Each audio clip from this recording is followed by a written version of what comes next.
கற்பகம் என்றிட கடும் துயர் போகும், கற்பகம் என்றிட எதும் ஜெயமாகும். கற்பகம் என்பதை கவசம் ஆகும், கவசமாகிய கணபதி போற்றி.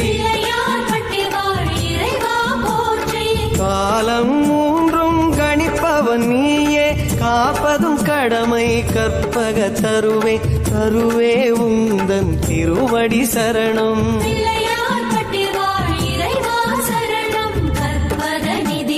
காலத்தின் வடிவே சிற்பர பொருளே அருள் புரிவா.